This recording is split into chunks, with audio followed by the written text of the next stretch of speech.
भगवान बद्री विशाल की जय। भक्तों, आज मैं आपके समक्ष एक सच्ची सत्य कथा का वर्णन करना चाह रहा हूँ। भगवान बद्री विशाल और महाराजा मेदिनी शाह के बीच की जो सत्य कथा है उसको आपके समक्ष रखना चाह रहा हूँ। सन 1676 और 1699 की बीच की ये सच्ची घटना है। हरिद्वार में कुंभ होता है और ये प्रथा थी कि पहला स्नान गढ़वाल का राजा करता था और ये देश के राजाओं को अच्छा नहीं लगता था। तो 1676 की ये घटना है। राजाओं का जमवाड़ा हरिद्वार में लग गया, यात्रीगण भी काफ़ी संख्या में, और राजा भी हरिद्वार में अपना स्थान जमा दिया। तो देश के राजाओं का एक आपस में एक बैठक हुई और ये तय किया गया, उन्होंने ये तय किया कि आज हम लोग पहला स्नान हम करेंगे और गढ़वाल के राजा को रोकना पड़ेगा। यदि हमको शस्त्र भी उठाना पड़े तो उठाएंगे, युद्ध भी करना पड़े तो करेंगे। इसकी भनक गढ़वाल के राजा को लग गई।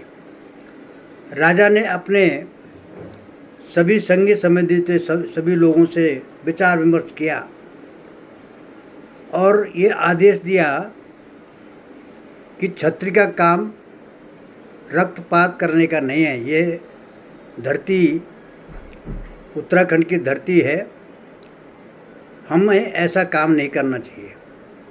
अगर उनको स्नान करना है पहले तो करने दो, हम कुंड में बाद में स्नान कर लेंगे। अगर ऐसी बात है तो गंगा जी की कृपा होगी तो स्वयं आ जाएगी। तो चंडी घाट पुल के नीचे मैदान है, वहाँ पर राजा ने अपना स्थान जमा दिया और भगवान बद्री विशाल से मन ही मन में प्रार्थना करने लगा कि भगवान, हे बद्री विशाल, अपने राज्य में हमको अगर अपमानित होना पड़ेगा तो ये बड़ी शर्म की बात है और यह तो स्थान आपका है। हम तो आपके आदेश के अनुकूल जो है चल रहे हैं। परमात्मा की कृपा है, जब सुबह सब उठते हैं स्नान करने के लिए तो देखा राजा के तंबू के बीच में गंगा जी बह रही है और गंगा जी ने वहाँ से पलटा मार दिया। तब से कहते हैं कि सच्ची होली वाला गंगा माई तो चांदी घाट आएगी, ये कहावत तब से है। और उसके बाद सुबह जब लोगों की नींद खुली, लोगों ने स्नान करने की तैयारी की तो देखा तो गंगा जी जो है इस पार से उस पार चली गई और राजा मेदिनी शाह के तंबू के बगल से जो है गंगा जी बह रही है।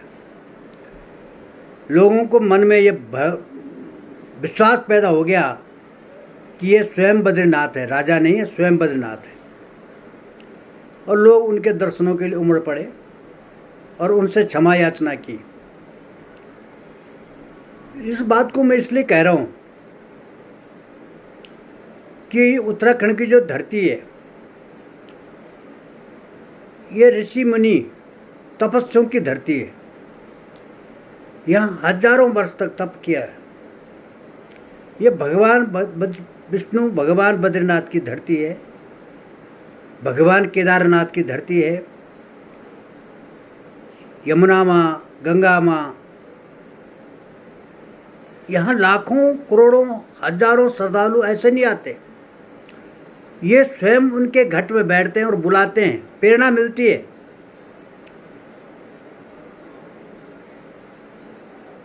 इसलिए मैं जब देख रहा हूँ उत्तराखंड बनने के बाद जो दैविक आपदाएं से हम लोग घिरे हुए हैं जगह जगह, इसका कारण क्या है? क्या हम तमाम लोगों ने इस पर अध्ययन किया?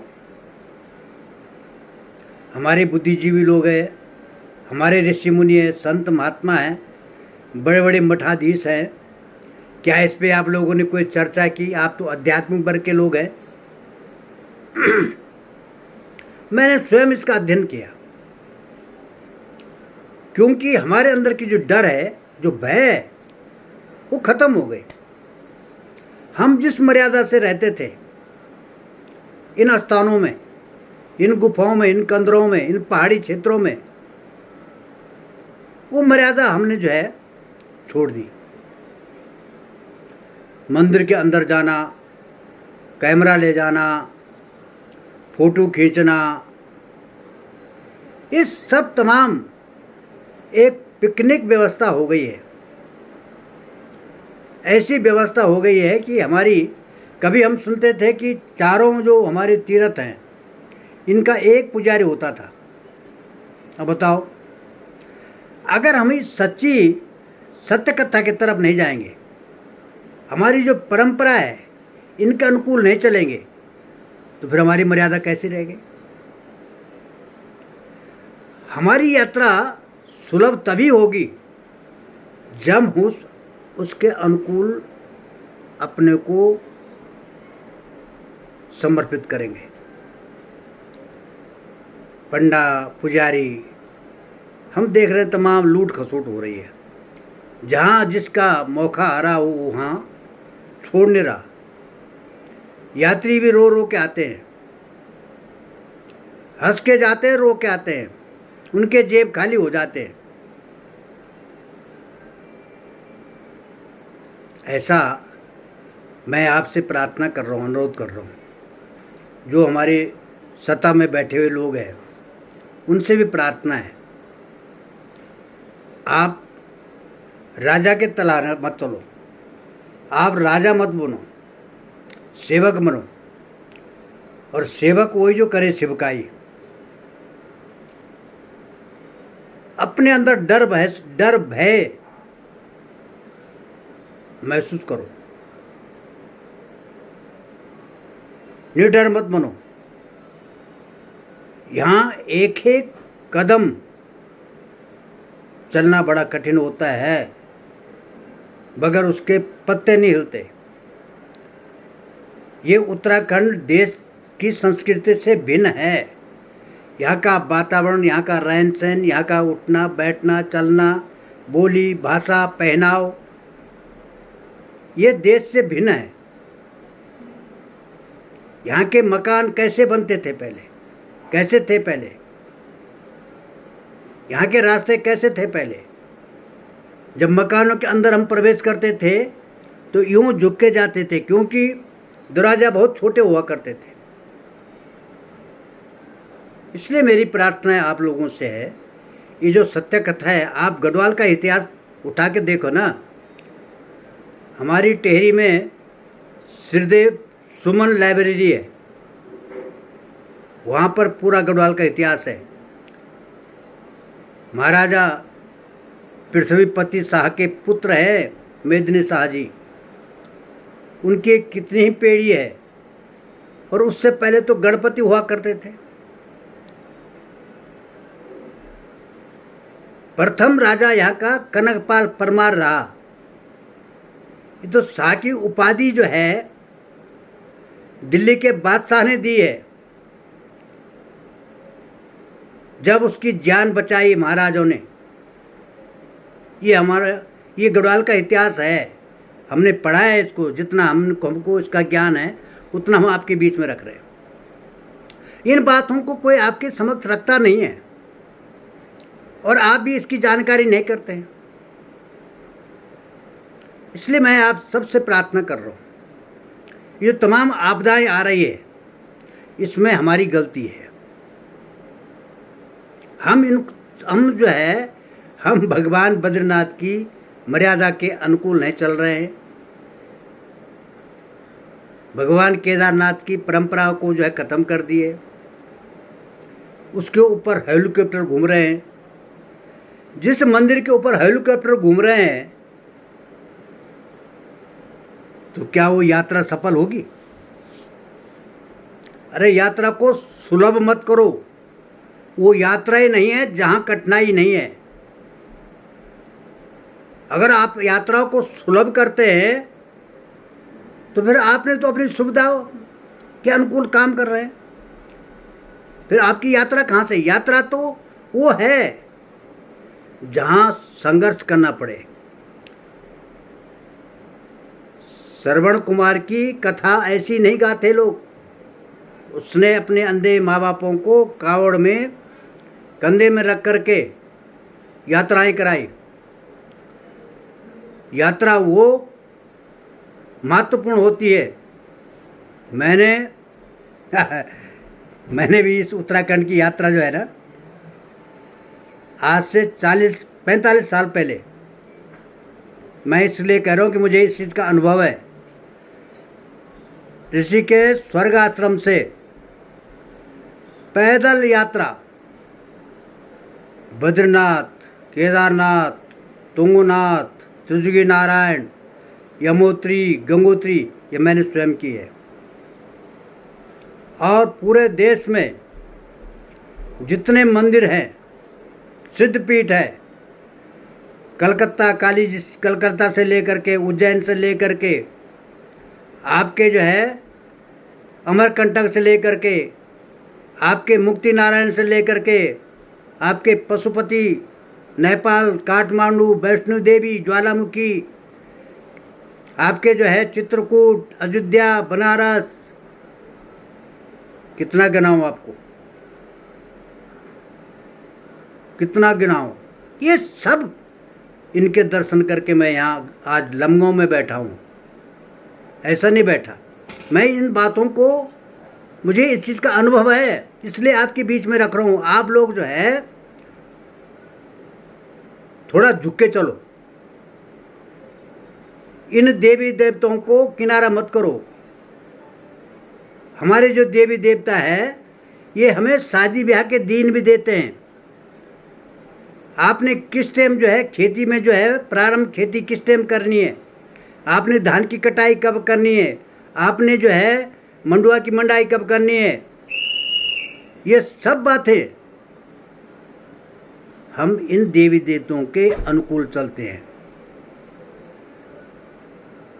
इनके पशुआ होते हैं, उनके घट में बैठ करके जो है बोलते हैं, जा पर जाको सत्य स्नेहु मिलई न ताई का संदेहु।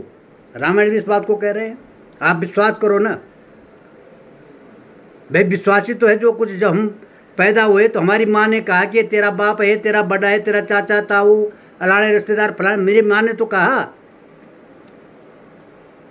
तभी तो हमने विश्वास किया है, और वो प्रत्यक्ष भी है। इसलिए मैं आपसे पुनः प्रार्थना कर रहा हूँ, जो हमारे उच्च पदों पर बैठे हुए लोग हैं, आप सब लोगों से प्रार्थना है कि आप इस उत्तराखंड को अगर बचाते हैं, सुरक्षित रखना चाहते हैं, तो इसके अनुकूल चलो। ऊपर ऊपर मत उड़ो, जमीन में चलो। तब देखना ये भगवान, ये बद्री विशाल आपकी क्या रक्षा करता है। ये केदारनाथ आपका क्या रक्षा करता है।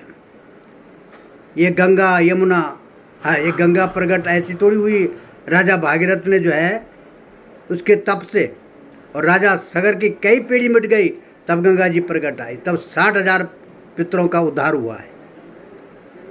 इस इतिहास को पढ़ो ना भाई। ऐसा क्यों आप लोग आंख बंद करके चल रहे हो?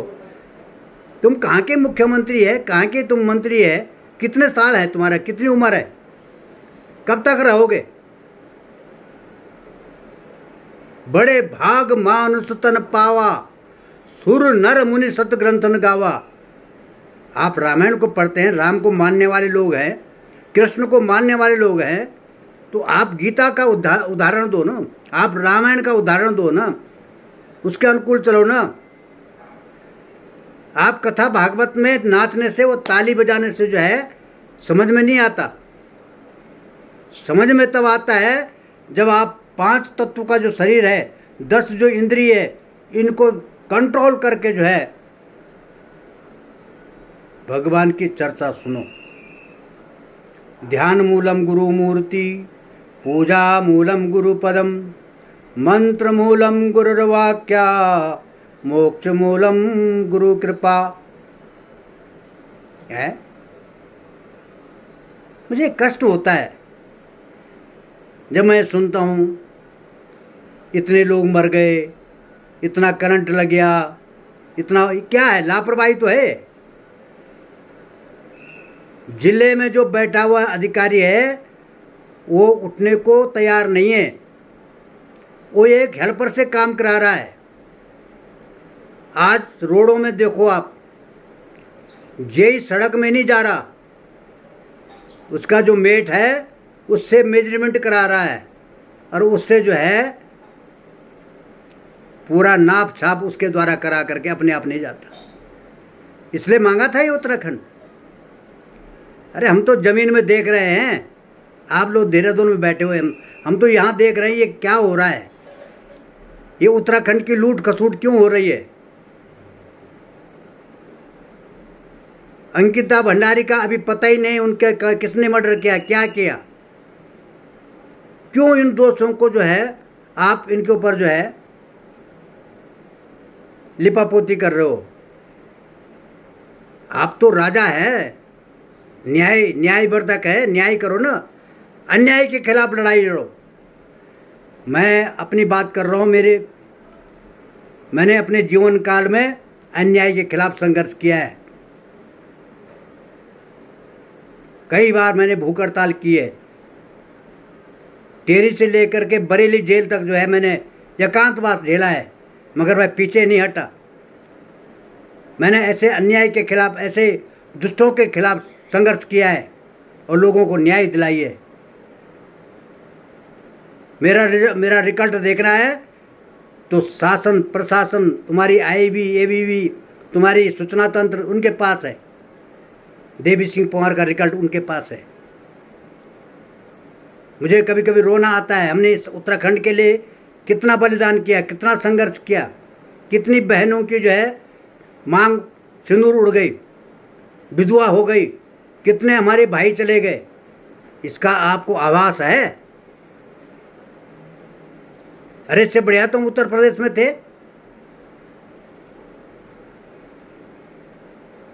इसलिए मेरा ये आक्रोश आपके प्रति इसलिए है कि आप हमारे मुखिया हैं, आप हमारे निर्माणकर्ता हैं, आप हमारे भविष्य है। इसलिए मैंने अपनी बात आपके समक्ष रखी। ये इतिहास साक्षी है, ये इतिहास साक्षी है। मैं इसको पढ़ता हूँ। मैंने अपने जो मेरे मित्र हैं, महपाल सिंह नेगी बहुत वरिष्ठ पत्रकार है, बहुत विद्वान व्यक्ति है,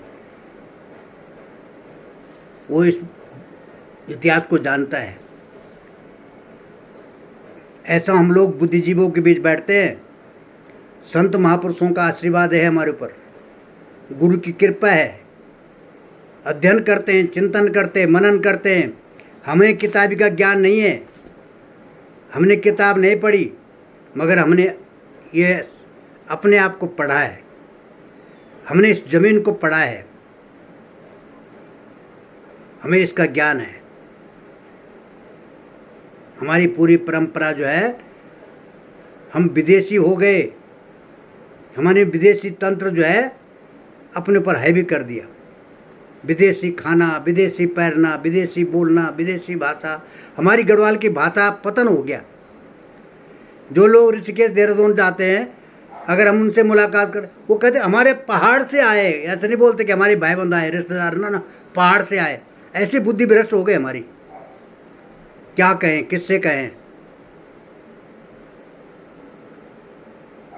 इसलिए अपने बुजुर्गों के से प्रेरणा लो, ऋषि मुनियों से प्रेरणा लो, अपने गढ़वाल का इतिहास को, अपनी परंपरा को मत भूलो। मेरी प्रार्थना है आपको अच्छा लगे तो लोगों को भी सुनाएं, शेयर करें, मुझे भी आशीर्वाद दीजिए। और मेरी बात आपको कड़वा लगे, मेरा भाव देखो, मेरी भाषाओं में कुछ बोलने में कुछ गलती हो सकती है, मगर मेरा भाव जो है उसको पहचानो। मेरा भाव है कि हमारी आने वाली पीढ़ी सुरक्षित रहे, हमारा उत्तराखंड सुरक्षित रहे, हमारी गंगा, यमुना, अलकनंदा, मंदाकिनी, ये तमाम जो हमारी नदियां हैं इनको हम स्वच्छ रखें। मैं तो ये भी कहता हूँ कि क्या ज़रूरत हमको गंगा में नहाने से, शरीर को जो है वहाँ पाप धोने से, वहाँ से चरणामृत लीजिए और उससे हम पवित्र हो जाएंगे। जब एक कमंडल से जो है 60,000 पितरों का उद्धार हो सकता, तो क्या हमारा एक आचमनी से हमारा उद्धार नहीं हो सकता? न गंगा जी में जा रहे हो, वहाँ मैं 8-9 साल हो गए जब से मुझे थोड़ा जानकारी हुई, मैंने गंगा जी से जो है दूर से प्रणाम करता हूँ और आचमनी लेता हूँ, घर से नहा धो के जाता हूँ। ये शरीर, ये तो मिट्टी का शरीर है, इसको क्यों नहला रहे हो? वहाँ आत्मा को नहलाओ, मन पवित्र करो। और मन पवित्र तब होगा जब आप आचमनी लेंगे, उसको स्वीकार करेंगे। तो ये मेरा अनुभव है। उमा कहे अनुभव अपना, हरि भजन सत्य जगत सब सपना। ये लोगों का अनुभव है। आप सबको मेरा प्रणाम। ये भगवान बद्री विशाल और मेदिनी शाह के बीच की जो सत्य कथा है, इसको मैंने आपके समक्ष रखा। आपको समय लगे तो आप इसका अध्ययन करो, पढ़ो और उसके अनुकूल चलो। जय भगवान बद्री विशाल। आप सबकी मनोकामना पूर्ण करे, ये मेरी आप सब भगवान से प्रार्थना है।